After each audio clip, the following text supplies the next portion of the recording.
done this before with a Kindle paper. So I'm going to read you a story off of my Kindle today, and I'm going to put it under the Elmo so everybody can see it, okay? So what we're going to learn about is planting a rainbow, and how to plant a rainbow, and what it takes to make that rainbow happen, okay? All right, y'all ready? Let's turn it this way. It's a little green, but that's okay. You can't see better. Let's see. Roderick. Now turn back. Now I can see. Roderick. You're on video. Man. All right. Everybody see that? No. It's called Planting a Rainbow by Lois Elhart. Planting a rainbow. All right, so the first thing you see is all these illustrations. What do those look like to y'all? Flowers. Okay, good deal. Miss Emily, can I go there and I can see this? Sure. Come on. Every year, Mom and I plant a rainbow. We buy some bulbs and plant them in the ground. They've got orange and red and orange and daffodils. Sit down, Roger. Blue, purple, and more purple flowers. We order seeds from catalogs and wait all winter long. So they've ordered phlox, morning glory, zinnias, aster, cornflowers, marigolds, and daisies. Have any of you heard of those flowers before? Raise your hand, yes. For spring to warm the soil and sprout the bulbs. Have any of you seen any flowers around lately because it's getting warmer? Yeah. Then it's time to go to the garden center to select some seedlings. I see them. Do you guys go to Walmart and look at the garden center and buy flowers sometimes? Yeah, we do. We sow the seeds and set out the plants in the soil. And watch the rainbow grow. What's all that? And grow and grow. I saw that. We have some red flowers, like tulips, carnations, and roses. And orange flowers, like more tulips, zinnias, a tiger lily, and peonies. Okay. And some yellow blooms, like daisies, marigolds, and daffodils. Hey, I bet you guys have all seen some daffodils. They're the yellow, pretty flowers out on the side of the road right now. I've seen them. We grow something green, maybe like grass and ferns.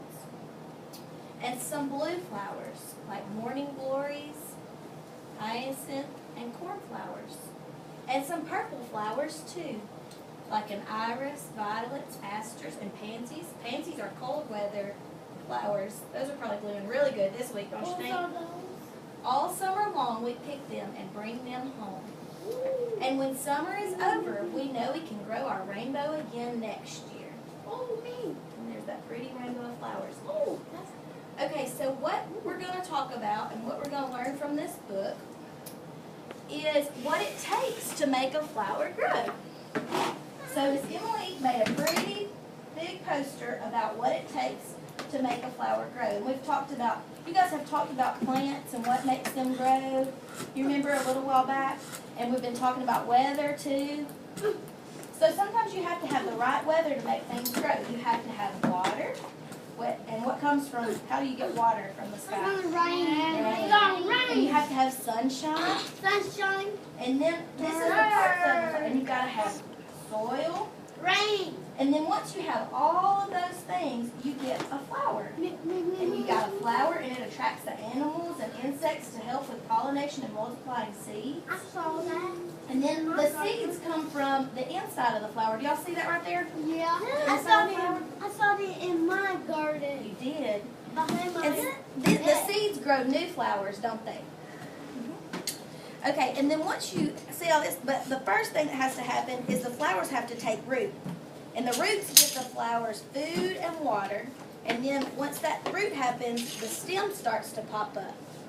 And that carries the water from the roots to the rest of the plant. And then you have the leaves. And that helps soak in the air and water to move food.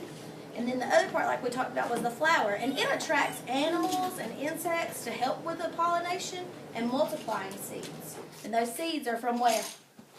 The middle of the flower. And what do you have to make that flower look pretty? Rain, sun, and oil. That's right. right, okay, so what we're gonna do is we're going to make our own